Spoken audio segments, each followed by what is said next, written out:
नमस्कार विद्यार्थी मित्रांनो, मी प्रवीण मगदूम आपल्या सर्वांचं स्वागत करतो।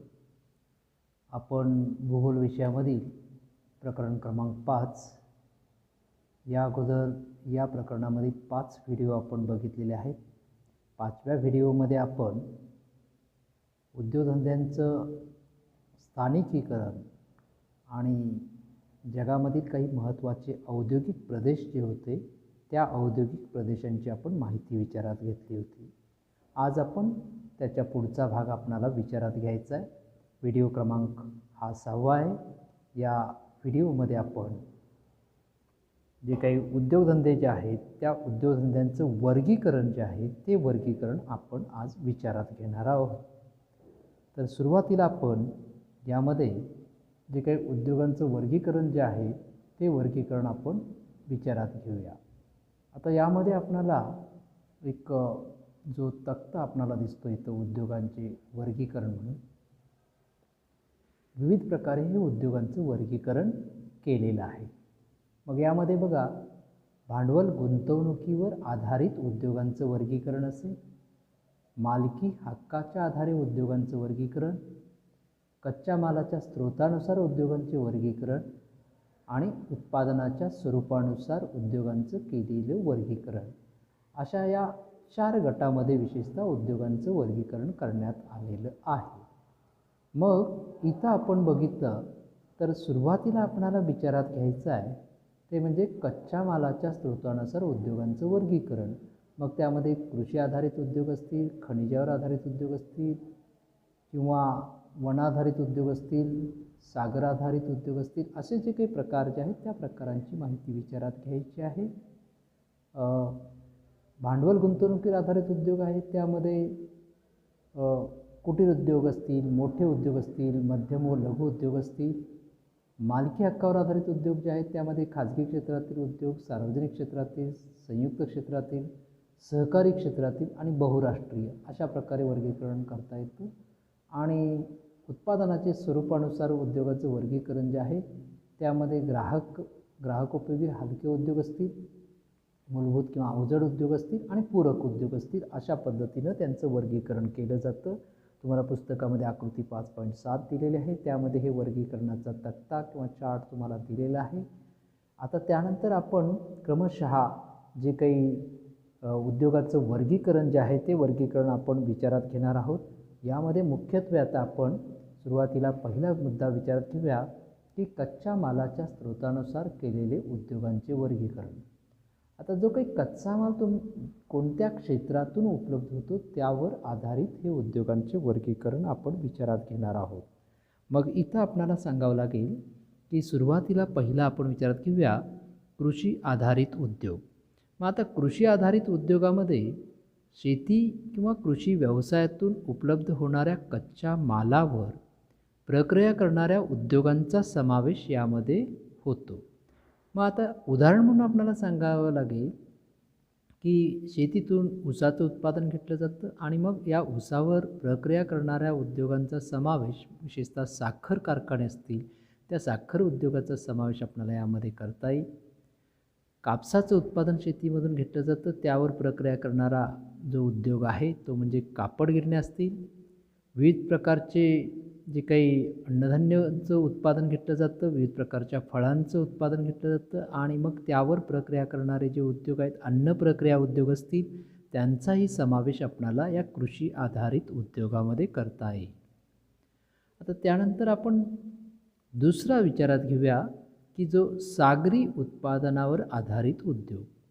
मग आता सागरी उत्पादनावर आधारित असणारे उद्योग कोणकोणते आहेत, तर यामध्ये सागरामधून जे काही मासे पकडले जातात आणि या माशावर क्रियाप्रक्रिया करणारे उद्योग असतील त्या उद्योगांचा समावेश यामध्ये केला जातो। विशेषतः मत्स्योत्पादनावर प्रक्रिया करून हवाबंद डब्यात भरणे, तसेच मोती, शंख शिंपले, मत्स्य तेल, शोभिवंत वस्तू इत्यादी उद्योगांचा समावेश या सागरी उत्पादनावर आधारित उद्योगामध्ये केला जातो। त्यानंतर तिसरा जो आहे तो वनाधारित उद्योग, म्हणजे इथं वनातून मिळणारा जो कच्चा माल आहे त्या वनातून मिळणाऱ्या कच्च्या मालावर प्रक्रिया करणाऱ्या उद्योगांचा समावेश यामध्ये होतो. मग यामध्ये मुख्यत्वे कागद निर्मिती असेल, जहाज बांधणी, आगपेट्यांची निर्मिती, इमारतीसाठी खेळणी, खेळाचे साहित्य बनवण्यासाठी लाकडाचा वापर केला जातो आणि त्याशिवाय राळ, डिंक, रंग, वंगण, तेल, सुगंधी द्रव्य इत्यादी उद्योगांचा समावेश या वनावर आधारित उद्योगामध्ये केला जातो.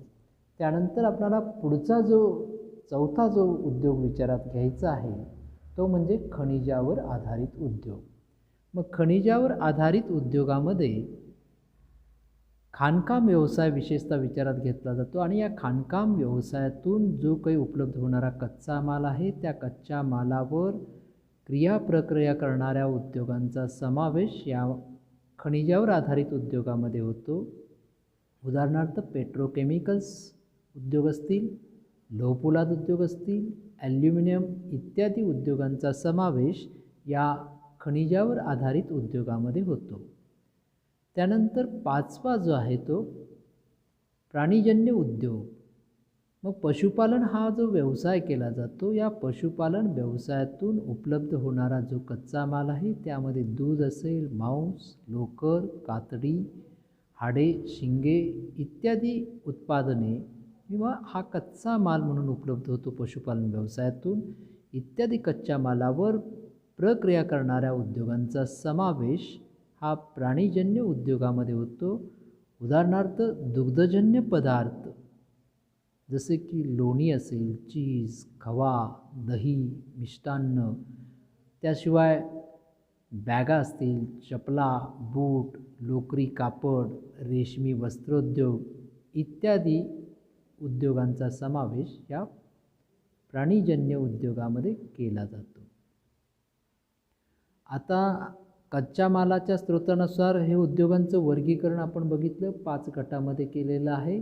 5 त्यांचे उपगट विचारात घेतले. आता आपण पुढचा जो विचारात घेतोय तो म्हणजे भांडवली गुंतवणुकीवर किंवा भांडवली गुंतवणुकीनुसार केलेले उद्योगांचे वर्गीकरण.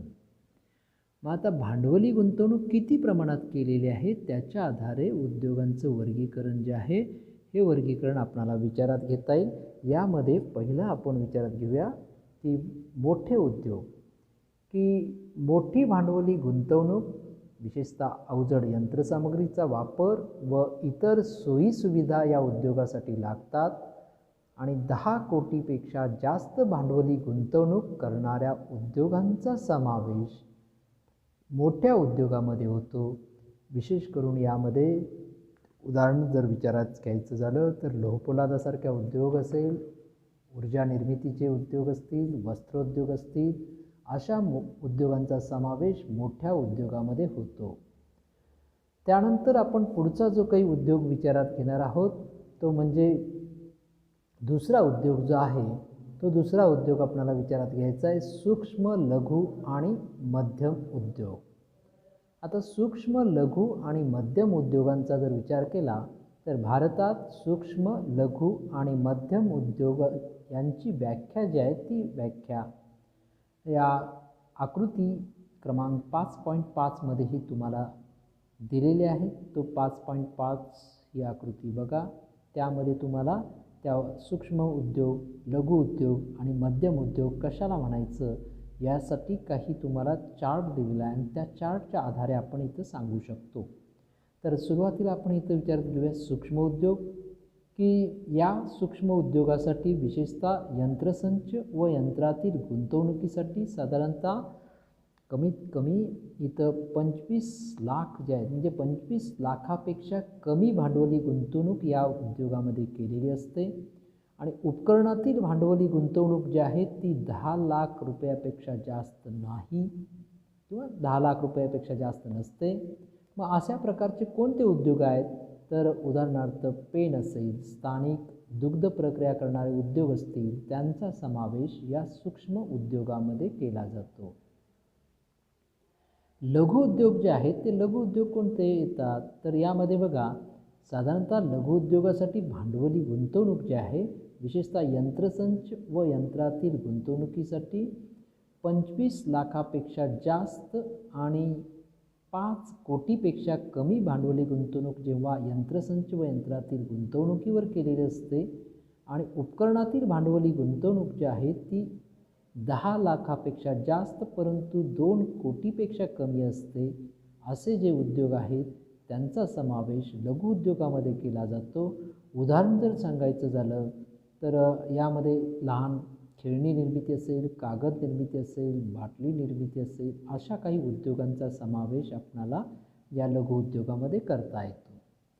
आणि मध्यम उद्योग जे आहेत की साधारणतः 5 कोटीपेक्षा जास्त परंतु 10 कोटीपेक्षा कमी भांडवली गुंतवणूक यंत्रसंच व यंत्रातील गुंतवणुकीवर केली जाते, तर 2 कोटीपेक्षा जास्त परंतु 5 कोटीपेक्षा कमी भांडवली गुंतवणूक उपकरणातील भांडवली गुंतवणूक म्हणून केली जाते. अशा उद्योगांचा समावेश मध्यम उद्योगामध्ये केला जातो. यामधून जी काही उदाहरणं आपण जर यांची विचारात घेतली तर सायकल निर्मिती असेल, दूरदर्शन संच असेल, रेडिओ निर्मिती असेल इत्यादी उद्योगांचा समावेश आपणाला या मध्यम उद्योगामध्ये करता येईल. त्यानंतर जो पुढचा एक उद्योग आपण विचारात घेतो तो तिसरा उद्योग जो आहे तो म्हणजे कुटीर उद्योग किंवा गृह उद्योग. हा उद्योग घरगुती स्वरूपाचा असतो. विशेषतः ग्रामीण भागामध्ये मानवी श्रमाचा वापर मोठ्या प्रमाणावर होतो. स्थानिक स्वरूपाचा जो कच्चा माल जो आहे त्या कच्च्या मालाचा वापर करून तयार होणाऱ्या पक्क्या मालाची विक्री जी आहे विशेषतः स्थानिक बाजारपेठेतच केली जाते. या उद्योगासाठी भांडवल जे आहे ते भांडवल कमी लागतं, वाहतुकीचा खर्च हा कमी असतो. हे उद्योग कौशल्याधिष्ठित असतात. यातील काही उत्पादनांना परदेशात खूप मोठी मागणी असते. उदाहरणार्थ जर विचार घेतलं तर रजई असेल, पैठणी निर्मिती असेल, ही उत्पादने मोठ्या प्रमाणात आंतरराष्ट्रीय बाजारपेठेत निर्यात केली जातात. भारतातील कुंभार असेल, लोहारकाम म्हणजे कुंभारकाम, लोहारकाम, सुतारकाम असेल, चांभारकाम, विणकर असतील आणि हस्तकला उद्योग असतील, यातील हे कारागीर जे आहेत हे कुटीर उद्योगात गुंतलेले आढळतात. आजही भारताच्या ग्रामीण भागामध्ये अशा प्रकारचे कुटीर उद्योगाच्या स्वरूपातील अनेक उद्योग जे आहेत हे उद्योग ग्रामीण भागामध्ये आजही हे उद्योग केले जात असलेले आढळतात. मग यामध्ये चटया तयार करण्याचा उद्योग असेल, केरसुण्या तयार करण्याचा उद्योग असेल किंवा हातमागावर कापड तयार करणारा व्यवसाय असेल, याशिवाय जे काही मातीची भांडी तयार करण्याचा व्यवसाय असेल, मातीची कौले निर्मिती असेल, विटा निर्मिती असेल, असे अनेक उद्योग आपण या ठिकाणी सांगू शकतो की जे कुटीर उद्योग किंवा गृह उद्योगाच्या स्वरूपात हे उद्योग केले जात असलेले आढळतात. त्यानंतर आपणाला पुढचा एक व्यवसाय या ठिकाणी विचारात घ्यायचा आहे, म्हणजे वर्गीकरण. पुढच्या उत्पादनावर आधारित उद्योगांचं केलेलं वर्गीकरण. मग आता उत्पादनावर आधारित वर्गीकरणाचा यामध्ये विचार करत असताना आपल्याला एक सांगावं लागेल की यामध्ये उत्पादनाच्या स्वरूपावरून उद्योगांचं जे काही वर्गीकरण जे आहे ते वर्गीकरण केलं जातं किंवा उद्योगांचे प्रकार ठरवले जातात उत्पादनाच्या स्वरूपावरून. पहिलं आपल्याला या ठिकाणी सांगावं लागेल की मूलभूत अवजड उद्योग. इतर उद्योगामध्ये वापरले जाणारे साहित्य हे मूलभूत उद्योगामध्ये तयार केले जाते. उदाहरणार्थ लोहपोलाद उद्योगातील पोलादाचा उपयोग जो आहे हा वाहन निर्मिती उद्योगामध्ये असेल किंवा अवजड यंत्रसामग्री निर्मितीच्या उद्योगामध्ये याचा लोहपोलादाचा वापर केला जातो किंवा आणि इतर असे काही उद्योग आहेत की त्या उद्योगामध्ये लोहपोलादाचा वापर हा केला जातो. तर अशा प्रकारचे जे उद्योग आहेत त्यांना मूलभूत किंवा अवजड उद्योग म्हणून ओळखले जातात. म्हणजे इतर उद्योगासाठी हा या मूलभूत उद्योगामधला जो तयार होणारा पक्का माल जो आहे तो पक्का माल इतर उद्योगासाठी एक कच्चा माल म्हणून वापरला जातो. आणि असे जे काही उद्योग जे आहेत विशेष करून लोहपोलाद उद्योग जो आहे त्या लोहपोलाद उद्योगाचा यामध्ये आपल्याला उल्लेख करावा लागेल. मग वाहन निर्मिती आणि अवजड यंत्रसामग्री उद्योगामध्ये मोठ्या प्रमाणात या लोहपोलादाचा उपयोग केला जातो. दुसरा उद्योग आपल्याला सांगावा लागेल तो ग्राहकोपयोगी वस्तू किंवा हलके उद्योग. हे तयार झालेला पक्का माल हा थेट ग्राहकांच्या वापरासाठी तयार केलेला असतो. असे जे उद्योग जे आहेत ते ग्राहकोपयोगी वस्तू किंवा हलके उद्योगामध्ये मोडतात. उदाहरणार्थ घड्याळ निर्मिती असेल, इलेक्ट्रॉनिक वस्तू, वस्त्रोद्योग, औषधी उत्पादन इत्यादी. हा तयार होणारा पक्का माल थेट ग्राहकांपर्यंत पोचवला जातो. तेव्हा असे जे उद्योग जे आहेत त्या उद्योगांचा समावेश ग्राहकोपयोगी वस्तू किंवा हलक्या उद्योगामध्ये त्यांचा समावेश केला जातो. आणि ही उत्पादने जे आहेत घड्याळ, इलेक्ट्रॉनिक वस्तू, कापड असेल, औषधी उत्पादन असतील, ही ग्राहकासाठी सरळ ग्राहकापर्यंत पोचवलेली आढळतात. म्हणून यांना ग्राहकोपयोगी वस्तू किंवा हलके उद्योग म्हणतात. तिसरा जो आहे तो म्हणजे पूरक सहाय्यभूत उद्योग. इतर उद्योगासाठी वापरात येणारी यंत्रे असतील, यंत्रांचे सुटे भाग असतील, यंत्रांचे सुटे भाग तयार करणारे जे छोटे छोटे उद्योग असतील त्या उद्योगांचा समावेश पूरक किंवा सहाय्यभूत उद्योगामध्ये केला जातो. उदाहरणार्थ खिळे, चाके, लोखंडी सळ्या, लोखंडी पत्रे इत्यादींचा उपयोग मोठी यंत्रे, मोटार गाड्या असतील, रेल्वे इंजिन इत्यादी मोठ्या उद्योगामध्ये यांचा वापर केला जातो. असे जे उद्योग आहेत त्या उद्योगांना आपण काय म्हणतो, पूरक किंवा सहाय्यभूत उद्योग. म्हणजे मोठी यंत्रसामुग्री असेल, विविध वाहतुकीची साधनं आहेत, त्यांना लागणारे छोटे छोटे स्पेअर पार्ट निर्मितीचे जे व्यवसाय आहेत त्या व्यवसायांचा समावेश पूरक किंवा सहाय्यभूत उद्योगामध्ये केलेला आढळतो. आता त्यानंतर पुढचा एक आपण मालकी हक्कावर आधारित उद्योगांचं वर्गीकरण जे आहे ते वर्गीकरण आपण विचारात घेऊया. आता मालकीवर आधारित उद्योगांचं वर्गीकरण. मग यामध्ये आपल्याला सांगावं लागेल की उद्योगाची मालकी ही कोणाकडे आहे यावर आधारित या उद्योगांचे वर्गीकरण केले जाते. मग इथं पहिला आपण विचारात घेऊया सार्वजनिक क्षेत्रातील उद्योग. तर सार्वजनिक क्षेत्रातील उद्योगांची मालकी ही केंद्र किंवा राज्य शासनाची असते. या उद्योगामध्ये सर्व प्रकारची जी गुंतवणूक आहे ती गुंतवणूक ही केंद्र किंवा राज्य शासनाची असते. सरकारी यंत्रणेच्या माध्यमातून सरकार सर्व प्रकारची गुंतवणूक आणि उत्पादित मालाचे विपणन करत असते. उदाहरण जर सांगायचं झालं तर भारत हेवी इलेक्ट्रिकल लिमिटेड हे एक त्याचं उदाहरण आपल्याला सांगावं लागेल. म्हणजे ज्या उद्योगामध्ये सरकारची जी मालकी असते, ज्या उद्योगामध्ये भांडवली गुंतवणूक हे सरकार करत असतं, त्यावरती उद्योगाची मालकी ही सरकारची असते, भांडवली गुंतवणूक शासनाची असते किंवा सरकारची असते. अशा उद्योगांना सार्वजनिक क्षेत्रातील उद्योग म्हणून ओळखले जाते. त्यानंतर दुसरा जो आहे तो खाजगी क्षेत्रातील उद्योग. आता खाजगी क्षेत्रातील उद्योगाची मालकी जी आहे ती मालकी मात्र ही वैयक्तिकरित्या किंवा या उद्योगाची मालकी ही वैयक्तिकरित्या खाजगी स्वरूपाची असते किंवा ती भागीदारीतील किंवा स्वतंत्र स्वरूपात असते. या उद्योगात वैयक्तिक किंवा भागीदारीत भांडवलाची गुंतवणूक केलेली असते. उदाहरण जर सांगायचं झालं तर टाटा लोहपोलाद उद्योग यामध्ये हा जो उद्योग जो आहे तो टाटाने स्वतः निर्माण केलेला उद्योग आहे. त्यामध्ये भांडवली गुंतवणूक त्यांची स्वतःची आहे, म्हणून तो खाजगी क्षेत्रातील उद्योग म्हणून आपल्याला त्याचा उल्लेख करावा लागेल. त्यानंतर तिसरा जो आहे तो संयुक्त क्षेत्रातील उद्योग. आता संयुक्त क्षेत्रातील उद्योगाचा जर विचार केला तर यामध्ये 2 सरकारी संस्था असतील किंवा 2 व्यक्ती असतील.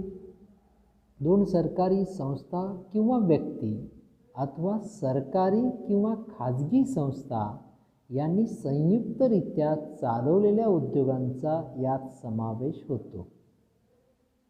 उदाहरणार्थ महाराष्ट्र नॅचरल गॅस लिमिटेड या उद्योगाचा आपल्याला उल्लेख करावा लागेल की जो संयुक्त क्षेत्रामध्ये हा उद्योग चालवण्यात आलेला आढळतो. त्यानंतर चौथा जो एक उद्योग आहे तो म्हणजे सहकारी क्षेत्रातील उद्योग, की अनेक लोक जेव्हा एकत्र येऊन उभारलेल्या रकमेतून हे उद्योग उभारले जातात. या उद्योगात झालेला नफा तोटा हा सर्व सदस्यात विभागला जातो. असे जे उद्योग आहेत त्या उद्योगांचा समावेश सहकारी क्षेत्रातील उद्योगामध्ये केला जातो. उदाहरणार्थ आपल्याकडं पश्चिम महाराष्ट्रामध्ये मोठ्या प्रमाणात साखर उद्योग स्थापन झालेले आढळतात. हे सहकारी तत्वावर चालवले जात असलेले आढळतात. साखर उद्योग असेल, अनेक वस्त्रोद्योग देखील सहकारी तत्वावर चालवले जातात. आपल्याकडं ग्रामीण भागामध्ये ज्या दुग्धजन्य पदार्थ निर्मिती उद्योग आहेत, म्हणजे दुधावर प्रक्रिया करणारे अनेक उद्योग असतील, छोटे मोठे उद्योग आहेत, ते देखील सहकारी तत्वावर उभारलेले आहेत. तर अशा पद्धतीनं साखर उद्योग, वस्त्रोद्योग आणि दुग्धजन्य पदार्थ निर्मिती उद्योग हे सहकारी क्षेत्रातील उद्योग म्हणून त्यांचा उल्लेख करावा लागेल. उदाहरणार्थ आपल्याकडं गोकुळ असेल किंवा गुजरातमधील अमूल असेल, यांचे हे दुग्धजन्य पदार्थावर प्रक्रिया करणारे उद्योगामध्ये गोकुळ किंवा अमूलचा आपणाला उल्लेख करावा लागेल. त्यानंतर पुढचा एक आपणाला या ठिकाणी जो विचारात घ्यायचा आहे तो म्हणजे बहुराष्ट्रीय उद्योग. पाचवा जो आहे तो म्हणजे बहुराष्ट्रीय उद्योग. खाजगी किंवा सार्वजनिक उद्योगांचे क्षेत्र हे एका देशापुरते मर्यादित न राहता अनेक देशामध्ये जेव्हा विस्तारले जाते तेव्हा अशा उद्योगांना बहुराष्ट्रीय उद्योग म्हणतात. या उद्योगांची नोंदणी ज्या देशात झालेली असते, आता उदाहरण जर सांगायचं झालं, त्यांचं मुख्यालय जे आहे, जे या उद्योगांची नोंदणी ज्या देशात झालेली असते तेथे त्यांचे मुख्यालय असते. उदाहरणार्थ खाजगी क्षेत्रातील हिंदुस्तान लिव्हर निगम यांचे मुख्यालय हे युनायटेड किंगडममधील लंडन येथे आहे. तसेच सार्वजनिक क्षेत्रातील तेल आणि नैसर्गिक वायू उत्पादन निगम याचे मुख्यालय हे भारतातील डेहराडून येथे आहे. सर्वसाधारणतः या उद्योगासाठी इथे स्वस्त मजूर उपलब्ध होतात, तांत्रिक कुशलता असते, कुशल मजूर पुरवठा उपलब्ध होऊ शकतो. उत्पादन खर्चातील वजावट असेल ती उत्पादन खर्च कमीत कमी येईल, बाजारपेठेची जवळ उपलब्धता असेल, हे या गोष्टी त्या विचारात घेऊन हे उद्योग स्थापन केलेले आढळतात. तर या पद्धतीनं आपण या उद्योगांचं वर्गीकरण जे आहे ते वर्गीकरण या ठिकाणी आपण विचारात घेतलेलं आहे. या ठिकाणी आपण हे प्रकरण संपवलेलं आहे. याच ठिकाणी आपण थांबूया. धन्यवाद.